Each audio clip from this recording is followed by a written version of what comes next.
ओवैसी के अलावा कौन सी मुस्लिम पार्टी है भारत में? मुसलमानों के घर में अगर 10 रुपए भी मिल जाते तो बाहर से फंडिंग हुई, यहाँ से फंडिंग हुई। टू बी ऑनेस्ट अगर मैं बताऊं, मैं अखिलेश यादव जी की बहुत इज्जत करती हूँ और अखिलेश यादव मुझे एक जुझारू नेता लगते हैं और बाय गॉड की कसम मुझे अखिलेश बहुत पसंद है। आपने 11 मंत्रालय उठा के आपने एक साथ आजम खान को दे दी क्योंकि आप चालाक थे।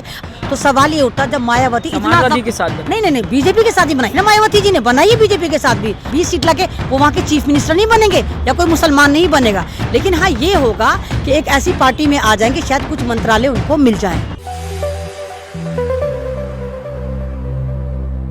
नमस्कार, आप देख रहे हैं सोशल न्यूज़। लगातार हम आपको दिखा रहे हैं यूपी चुनाव में इस समय क्या हाल चल रहा है। अगर बात करें यूपी चुनाव की तो इस समय बहुत ही गर्म मुद्दा है। समाजवादी पार्टी इस समय मैदान में है। बात की जाए बीजेपी, लगातार इस समय कहीं ना कहीं दिग्गज नेता जो उनके हैं वो मैदान में उतरते हुए नजर आ रहे हैं। अगर बात की जाए सिर्फ सेना की तो महाराष्ट्र से आ रही उत्तर प्रदेश। अब इस बीच AIMIM पार्टी आ गई है, क्योंकि बताया जाता था उत्तर प्रदेश में मुस्लिम और यादव का गठबंधन बहुत तगड़ा गठबंधन होता है किसी भी पार्टी जीतने के लिए।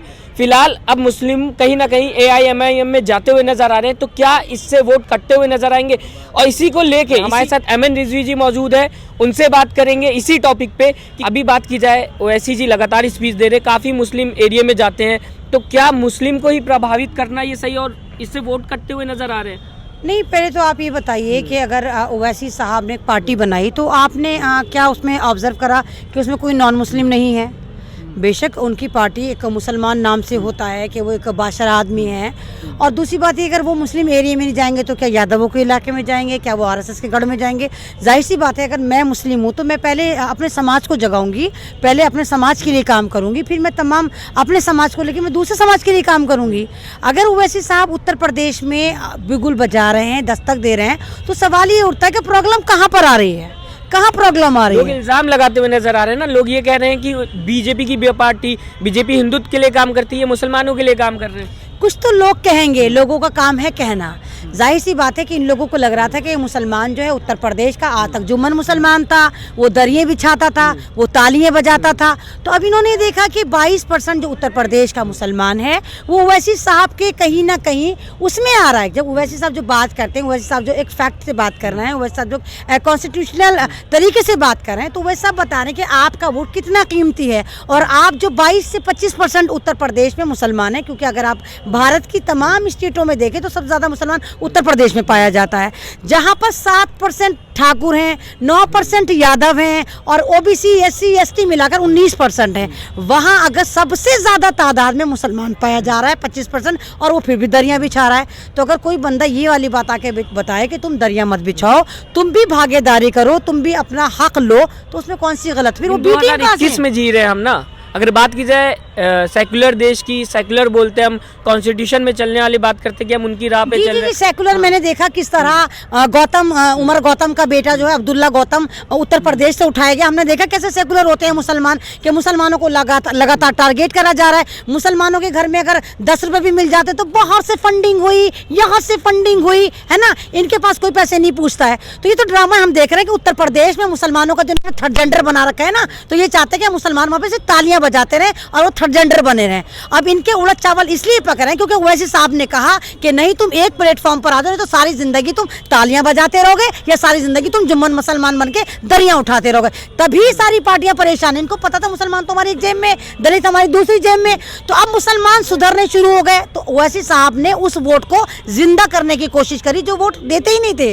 यूपी में मुसलमान वोट ही नहीं देते, उनको पता है वोट दें तब भी हम बर्बाद हैं, तब भी टाडा पाडा साडा UAPA NSA मिला के हमें जेलों की जीनत बनाया जाएगा। हम वोट नहीं देते तब भी सरकार आएगी, ना हमारे नौजवानों को कुछ होगा, ना हमारी महिलाएं सुरक्षित हैं, हमें तब भी कट मुल्ला कह के ताने मारे जाएंगे, हमारी बेटियों को हलाला वलाला करके करा जाएगा।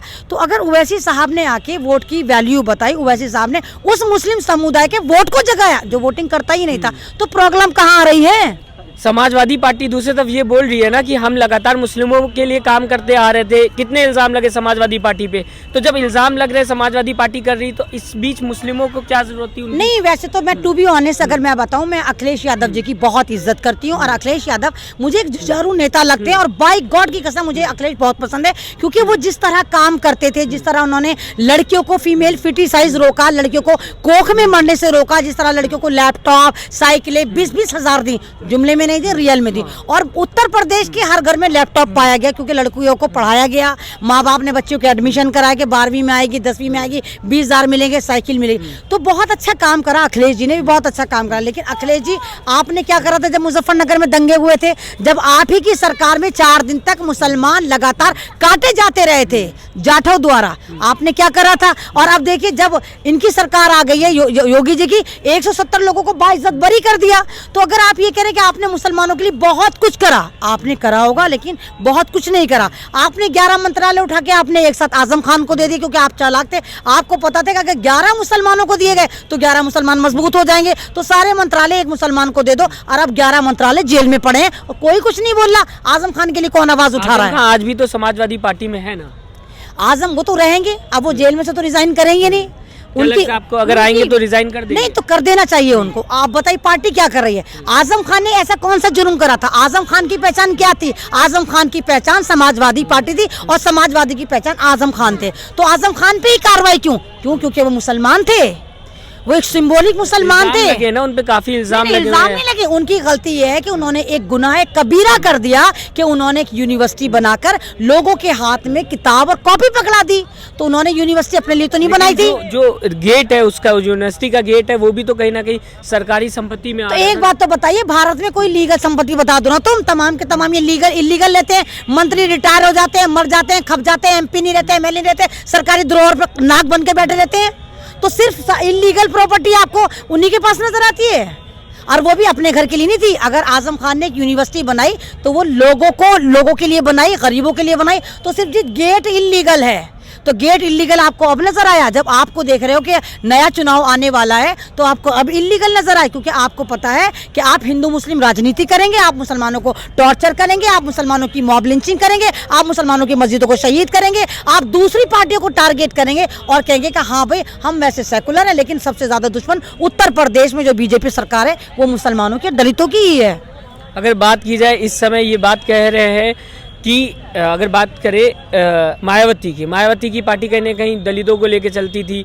अब अगर बात करें उनके जगह चंद्रशेखर आज़ाद आ गए हैं और ओवैसी साहब मुस्लिमों को लेकर चल रहे हैं, समाजवादी यादव को लेकर चल रही, BJP हिंदुत्व को लेकर चल रही। ऐसे तो हर पार्टी अपने अपने नहीं, वो आपने सही कहा कि मायावती बहुत बड़ी पार्टी थी और मायावती एक ऐसी पार्टी जिन्होंने उत्तर प्रदेश में 3 बार BJP के साथ मिलकर सरकार बनाई।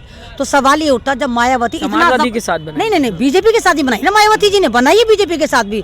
तो जब वो एक सब्स्टिट्यूट था, BJP के साथ तो नहीं बनाई। नहीं उत्तर प्रदेश में BJP के साथ बनाई। अब देखिए बनाई है भाई, मायावती जी ने बनाई है। जब इतना बड़ा सब्स्टिट्यूट था, दलितों की पहली ब्रांड थी, पहली पसंद थी और ऐसी थी कि पानी पिला पिला के BJP को मारती थी। तो वो कौन लोग थे जिन्होंने फिर चंद्रशेखर भैया से दूसरी पार्टी बनवाई और काशीराम को भी उनके साथ अटैच कर दिया?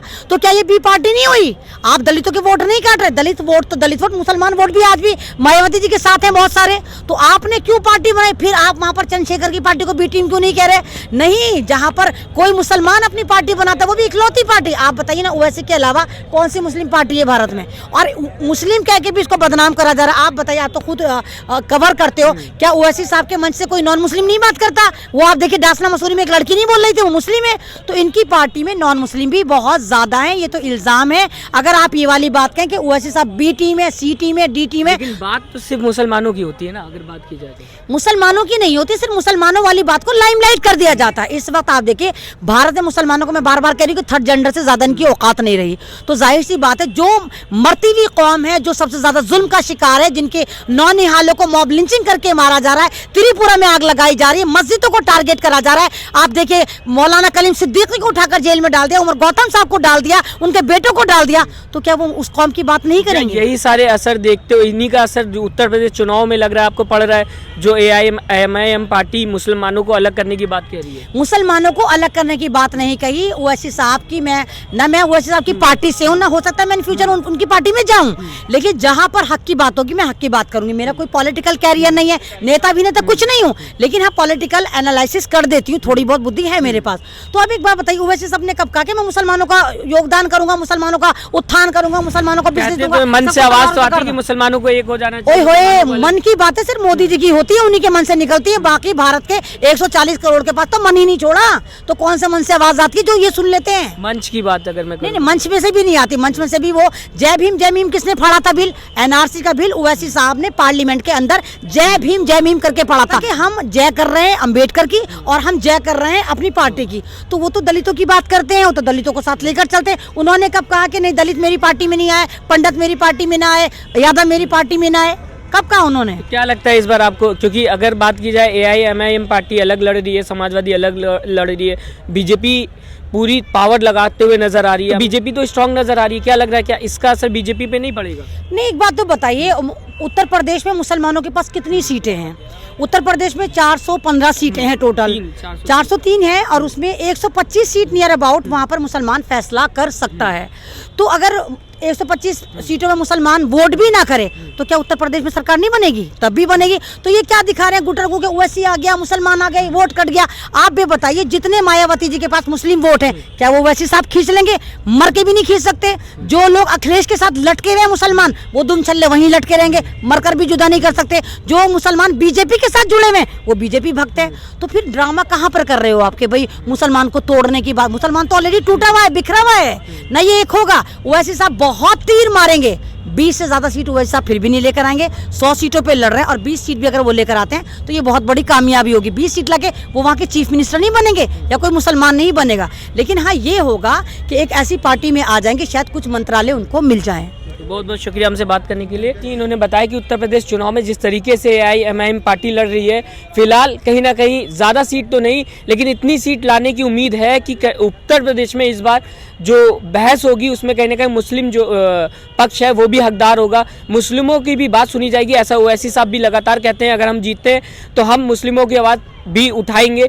तो फिलहाल अब देखने वाली बात ये होगी कि 2022 में किसकी सरकार आएगी, और आप हमें कमेंट करके ज़रूर बताइएगा आपको क्या लगता है इस बार किसकी सरकार आएगी, कौन बैठेगा उत्तर प्रदेश की गद्दी में। आपका कमेंट हमारे लिए बहुत महत्वपूर्ण है। चैनल को लाइक, शेयर एंड सब्सक्राइब करें और बेल आइकन दबाना ना भूलें।